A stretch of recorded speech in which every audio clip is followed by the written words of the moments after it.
राखी अपने बहू, बेटे और पोते के साथ रहती थी। कमरा एक ही था और रहने वाले 6 लोग राखी के 2 बेटे थे जो कि सब्जी बेचकर अपना खर्चा चलाते थे। ऐसे ही दिन गुजर रहे थे, लेकिन फिर गर्मियों का मौसम आया। माँ जी, अब गर्मी बहुत ज्यादा पड़ने लगी है, क्यों ना हम एक पंखा ले लें। तो हमारा ये 2 हाथ का कमरा है, ऊपर से रहने वाले हम 6 लोग हैं। हाँ बहू, तू कह तो सही रही है, लेकिन तुझे तो पता ही है कि अभी हमारी हालत ठीक नहीं। पंखा कहाँ से लाएंगे हम, खाने के लिए ही मिल जाए इतना बहुत है।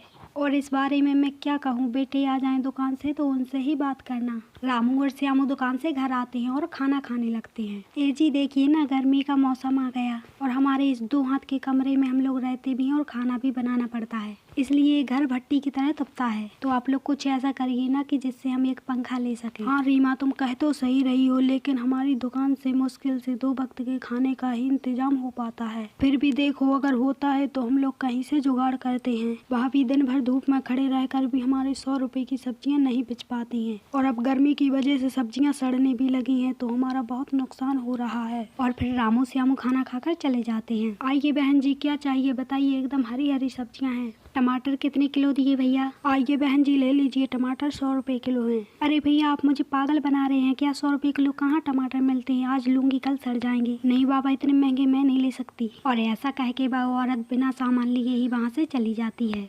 और एक ग्राहक का नहीं, हर ग्राहक अब ऐसे ही करने लगा था। कुछ दिन और बीते और गर्मियों ने अपना कहर ढाना शुरू कर दिया।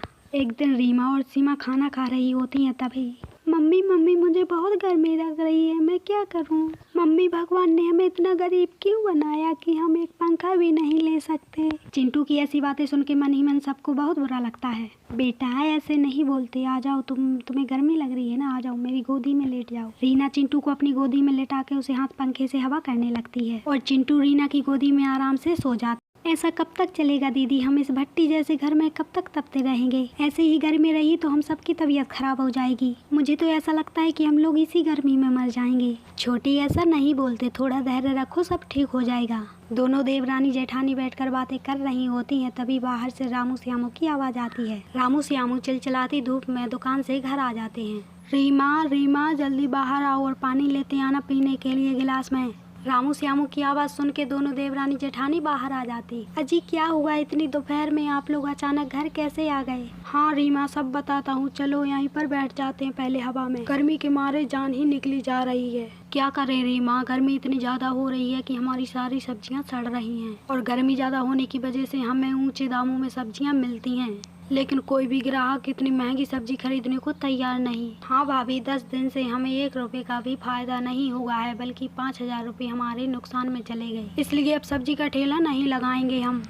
अजी आप दोनों चिंता मत करिए, हम लोग कुछ ना कुछ उपाय सोच ही लेंगे। क्या करें, अब हम गरीबों की किस्मत होती ही ऐसी है कि ठंडियों में ठंड से मरते हैं आदमी, और गर्मियों में गर्मी से। हम लोग कोई ना कोई काम ढूंढ ही लेंगे। अब आप लोग ये सब छोड़िए और चलिए अंदर चलकर हाथ मुँह धोकर खाना खा लीजिए। फिर रामू श्यामू खाना खाते और खाना खाकर सब लोग सो जाते। 2 हाथ के कमरे में तो इतनी जगह थी नहीं कि सब लोग सो जाते, इसलिए रामू श्यामू घर के बाहर सो जाते हैं। राखी और उसका पोता और दोनों बहुएं घर के अंदर सो जाती हैं। सब लोग सो रहे होते हैं, तभी रात को अचानक चिंटू उठकर रोने लगता है। तभी सब लोगों की आँख खुल जाती है। क्या हुआ चिंटू बेटा, तुम इतनी रात को क्यों रो रहे हो? माँ, गर्मी की वजह से मुझे नींद नहीं आ रही है, ऐसा लग रहा है कि कोई मेरा गला दबा रहा है। अरे बेटा, इसमें रोने की क्या बात है, अब तू रोना बंद कर, आजा मेरे पास, मैं तुझे हवा कर देती हूँ। और फिर रीना चिंटू को अपनी गोदी में लेटा के उसे हवा करने लगती। दीदी चिंटू तो रोएगा ही ना, इतनी गर्मी को एक छोटा सा बच्चा कैसे बर्दाश्त करेगा? हाँ छोटी, तेरी बात तो सही है, लेकिन हम क्या ही कर सकते हैं। ऐसे ही बातें करते करते जैसे तैसे करके यह रात तो निकल जाती और सुबह हो जाती है। देवरानी जेठानी दोनों सुबह सुबह से किचन में खाना बना रही होती, तभी दीदी गर्मी की वजह से आज तो मेरी तबीयत भी ठीक नहीं लग रही, उल्टी उल्टी सी आ रही है, जी मचला रहा मेरा गर्मी की वजह से। छोटी तू ऐसा कर, घर के बाहर बैठ जा, वहाँ तुझे ठंडक मिलेगी, मैं जब तक खाना बना लेती हूँ। गर्मी तो पड़ ही रही है और ऊपर से इस भट्टी जैसे कमरे में रोटी बनाना। तो तुम लोग ऐसा करो कि हमारे गांव के पास एक जंगल है और उसमें तालाब है, तो तुम लोग वहीं घूमाओ। और देवरानी जेठानी जंगल जाने के लिए तैयार हो जाते हैं। दीदी मैं ऐसा करती हूँ कि पानी के लिए मटका भी ले लेती हूँ, वहाँ से लौटूंगी तो भरते आऊंगी। हाँ छोटी, ये सही है। वैसे भी हमारे यहाँ का पानी तो आग की तरह उबलता है। और फिर दोनों देवरानी जेठानी चिंटू को साथ लेकर जंगल के लिए निकल जाती। वाह दीदी, क्या मस्त ठंडी ठंडी हवा चल रही है, ऐसा लग रहा है कि चलते ही जाएं। मम्मी मम्मी, मुझे बहुत जोर से प्यास लगी। हाँ बेटा, बस थोड़े ही दूर और फिर तुम्हारा जितना मन करे तुम उतना पानी पी लेना। और फिर वह तीनों तालाब के पास आ जाते हैं। वाओ मम्मी, कितना बड़ा तालाब है और कितना सुंदर भी है। हाँ, और इसका तो पानी भी कितना ठंडा है। मम्मी मम्मी, क्या मैं इसमें नहा लूँ? मेरा बहुत मन कर रहा है, मैंने इतना ठंडा पानी पहले नहीं देखा। हाँ दीदी, चिंटू को नहा लेने दो, तब तक हम लोग यहाँ पर बैठते हैं। कुछ देर यहीं पर बैठ जाते हैं, यहाँ ठंडक तो है, कुछ देर ही सही लेकिन राहत तो मिलेगी ना। चिंटू तालाब में नहाने लगता है और दोनों देवरानी जेठानी बैठकर बातें करने लगते हैं। दीदी, यहाँ पर कितनी ठंडक है ना और कितनी शांति है, काश हमारा घर भी यहीं पर होता। हाँ छोटी, घर है नहीं तो क्या हुआ, लेकिन हो तो सकता है ना। कैसे दीदी? घर चलो, घर चलकर सबको बताती हूँ। फिर सीमा वहाँ से घड़े में पानी भरती और सब लोग घर चले जाते। फिर घर आकर रीना सबको तालाब और जंगल की बात बताती है और तालाब के पास रहने की बात सबके आगे रखती है। रीना, पागलों जैसी बात मत करो, हम वहाँ पर कैसे रहेंगे? माँ और हमारा बच्चा उस जंगल में कैसे रहेंगे?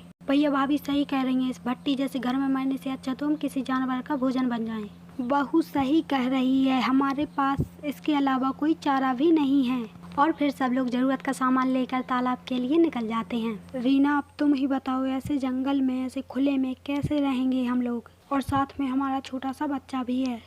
अजी, खुले में क्यों रहेंगे? हम लोग इतने लोग मिलकर एक झोपड़ी तो बना ही सकते हैं। हाँ बेटा, बहू सही कह रही है, तुम लोग उसकी बात को मानो और जैसा वो कह रही है वैसा ही करो। हाँ भैया, हम लोग इतना तो कर ही सकते हैं। चलिए हम लोग सामान ढूंढ कर लाते हैं। और रामू श्यामू औजार लेकर जंगल की तरफ चले जाते हैं और चिंटू अपनी दादी के पास बैठा होता है। रामू श्यामू झोपड़ी बनाने के लिए बांस काट कर ले आते हैं और दूसरी तरफ रीना और सीमा भी जरूरत का सामान लेकर आ जाते हैं और सारा सामान इकट्ठा करके चारों झोपड़ी बनाने में लग जाते हैं। और बहुत देर मेहनत करने के बाद झोपड़ी बनकर तैयार हो ही जाती है। देखिए जी, हमारी झोपड़ी बनकर तैयार हो गई और देखने में भी कितनी सुंदर लग रही। हाँ दीदी, मुझे तो भरोसा ही नहीं हो रहा कि अब हम लोग इतनी अच्छी जगह पर रहेंगे। हाँ छोटी, अब भरोसा कर लो तुम। भैया देखिए ना, कितना सुंदर घर है हमारा। उस भट्टी जैसे 2 हाथ के कमरे से अब छुटकारा मिल ही गया हमें। अब हमारी गर्मी आराम से कटेंगी। अब हमें गर्मियों के लिए ना पंखा चाहिए ना कूलर। तालाब के पास बैठकर तालाब का मजा लेते हुए खाना खाते हैं सब लोग और जब मन करे तब तालाब के ठंडे ठंडे पानी में सब लोग नहाने लगते और जितनी मर्जी उतना नहाओ। और फिर उन लोगों को गर्मियों से छुटकारा मिल ही जाता है और पहले